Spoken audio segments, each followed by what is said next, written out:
This is Jeff Steiner from Americans in France. And today I am talking with Harriet Welty Rochefort.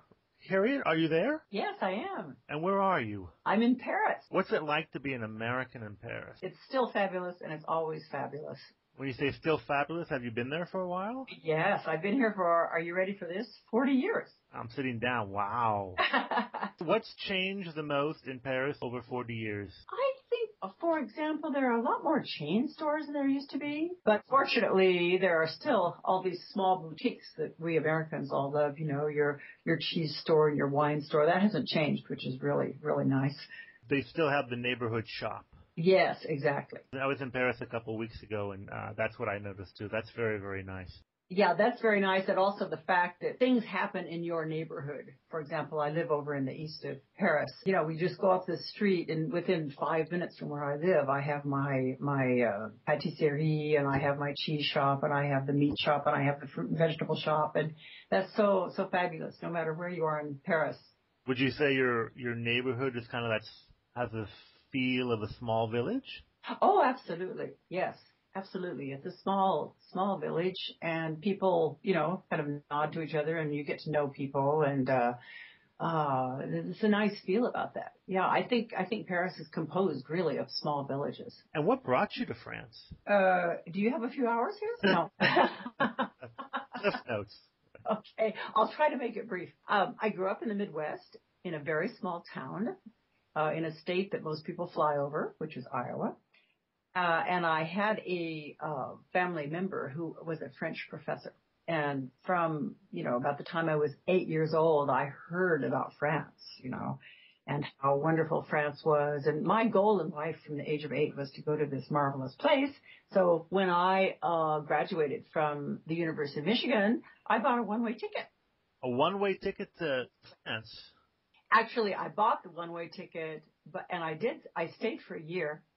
And I don't know, you're probably too young to remember the May 1968 riots and demonstrations in the streets, but I was there for the, you know, cobblestone throwing and tear gas and the whole thing. And I got out just as they closed the airport. I went back to the States. I did my graduate degree at Northwestern. And then I bought another one-way ticket, and I came back again.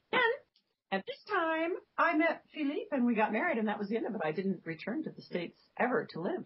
And I always tell people I didn't come to France to get a French husband, because if you do that, of course, you won't find one. When you first got it, or when you were first here, or in the beginning, you worked as a journalist, right? This is before the European Union. So it was very easy to get jobs. And you didn't have to go through this rigmarole because it was unusual to find an English-speaking person around who could do a job. So, I got to work in the news bureau of the Westinghouse Broadcasting Company, my very first job. And that was really fun and exciting and a great opportunity. It's the reason I went back to graduate school, too, in journalism. Now, you write books.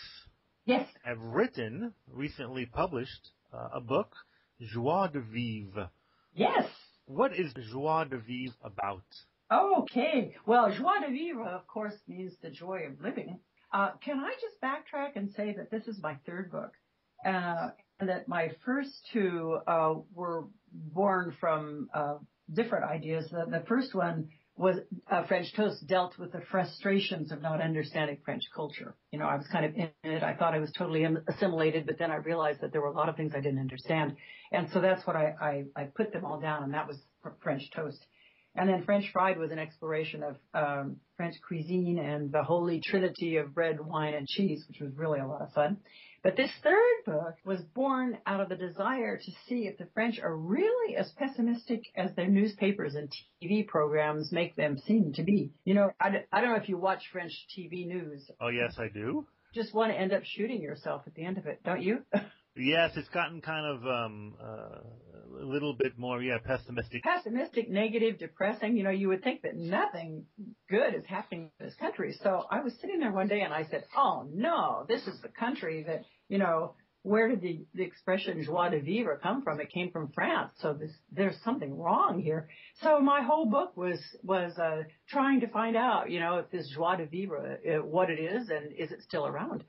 So is it still around? Yes, it is. And the funny thing I found is that, in fact, all the polls show that the French are very, it's true, depressed when it comes to what I call, public life, when it comes to things, for example, the economy, unemployment, they're worried about the future, etc. But when it comes to their private lives, the same polls show that they are incredibly satisfied, very happy. So there's this huge dichotomy between the two. And so in the book, I focused on what it is, what they're happy about. What are they happy about? Well, I think the French put this huge focus on their families, that they work to live, but they don't live to work, which is, I hate to say it, but I think it's a big difference between France and the States. I think the French have worked it out so that they can have lifestyles in which they can make family come first. I think it's interesting because we talk about the being very pessimistic, but they have a very high birth rate. One of the highest in Europe and one of the highest in the industrialized world. And I do think that that's an interesting bit of a contradiction, but I do think you're right. Absolutely. And, there's also this thing about French women, French women don't say, oh, let me see, am I going to do my career until I'm 40 and then have a kid kind of thing, Are you kidding? The minute they get married or before, they just have children because the two just go together. There's never a question of, one or the other kind of thing, which I think that we still in the States and certainly in countries like Germany, it's still a choice. Yeah, no, I think that's true. That it is. You can a French woman can have a career and children, 3 or 4, and it's not really an issue. So you kind of live in France. I mean, I saw a comment that you made because you don't want to be bored. I'm never bored in France, and I'm somebody who could get bored easily, but, I've never been bored in France. One of the reasons I think is that people are always yelling and screaming and gesticulating and, especially in Paris. And I'm always wondering what they're going on about kind of thing, But that's another thing, a point I made in my book, Le Joie de Vivre. In fact, I have a whole chapter on it. It's called Having Fun While You Disagree. And I think that's really French, that I think they like a controversy. And they feel, for example, if you go to a French dinner party and everybody's being polite and agreeing with each other, oh, yes, I think you're right, blah, blah, that's a really boring dinner party. I mean, I think they like to but they remain friends. And that's something I think in the States, when we get into it at the level they get into it, you might lose a few friendships along the way. And they seem to strike this balance, they can just get so heated, but then it's over. They say, oh, let's have a glass of wine, Going back to your first book, what were some of the things, going back to French Toast, what were some of the things that you found perplexing about the French culture?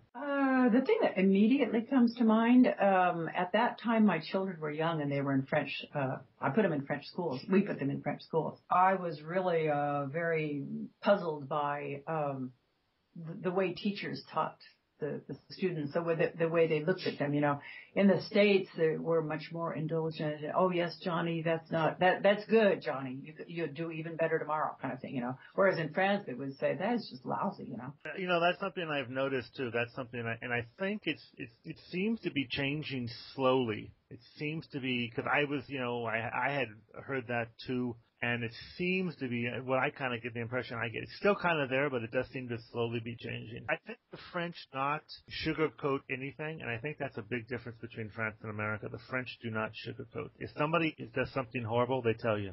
Yes, absolutely. I think that's it. And even if it's changing in the schools, still, any American coming into a French school is in for a huge shock because they don't sugarcoat. But I got my driver's license here. I don't know if you went through that process. And it was always, well, you shouldn't do that. No, don't do that. No, don't do that. No. And it was just, when I was finished, I was so distraught. It's like, Jesus. My sons went all the way through the French schools, including through that grueling prépa thing. You know about that? Yeah, I don't. What's that? The elite of the nation, you get your baccalaureate, and then you could go to the university. Anybody who's got his baccalaureate, his school-leaving degree, can go to university.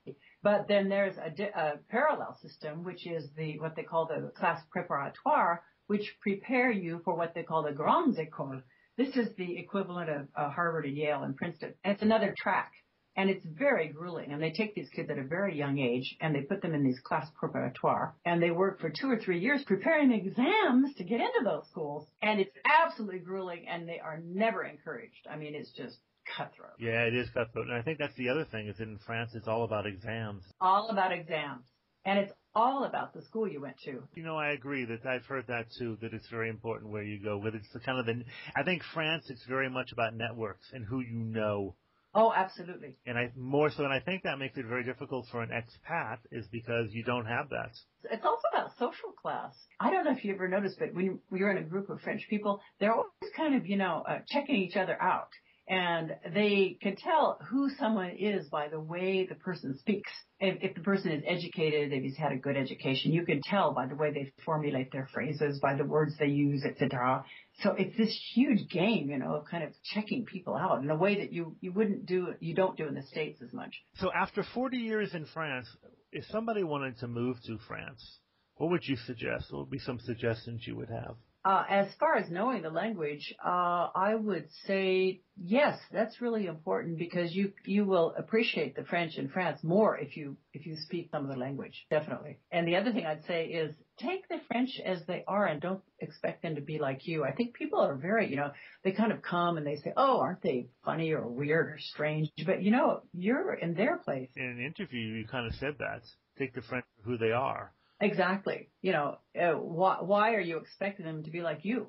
I mean, if you want to eat the way you eat at home, or have people react to you the way they react at home, let's stay home. Would you ever say when you first got here you had culture shock? Oh, yes. Oh, my goodness. I had so much culture shock. That was why I wrote French Toast. I just wrote down everything that I had culture shock about, basically. Trying to think of some examples. Well, I told you the example about putting my kids in French schools, people not smiling at me, Now, that's another point. When I say that people should just take the French as they are, the French don't have this universal smile. They don't feel any need to smile at people they don't know. And we Americans interpret that as being rude or hating us or something, but that's not it. It's just that they don't have that same. And also, this is a country where they've been invaded and had wars on their soil and had enemies, and you can't discard that totally.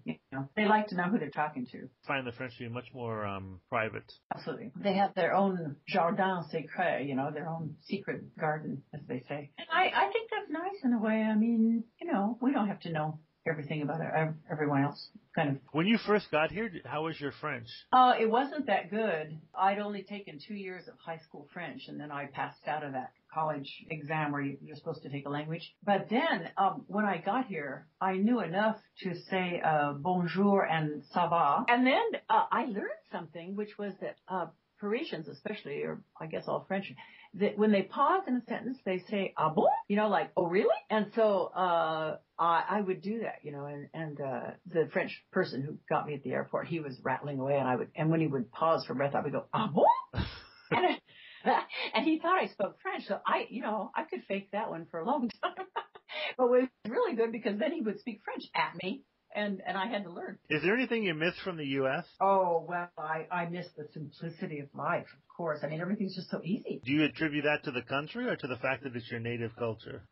It's a mix of both, sure. But I think it's the country. I think we like to make things easy for people in the States, whether it's a commercial transaction or whether it's, you just met somebody. It's such a big country that we can't get complicated about, In France, it's a smaller country and people know each other, or they know each other's family, or there might be a connection, etc. I thought about that because it's much more complicated. France, to rent an apartment, it's just, oh my God, you thought you were, giving away your firstborn or something. It's just, yeah, exactly. The pay slips and the this and the that, and then it has to be okayed by somebody. It's really easy. Oh yeah, everything's complicated. Try setting up a business or something like that. Well, I think, Harriet, it's been very nice talking with you. It's been lovely speaking with you, Jeff, and thank you so much for your interest.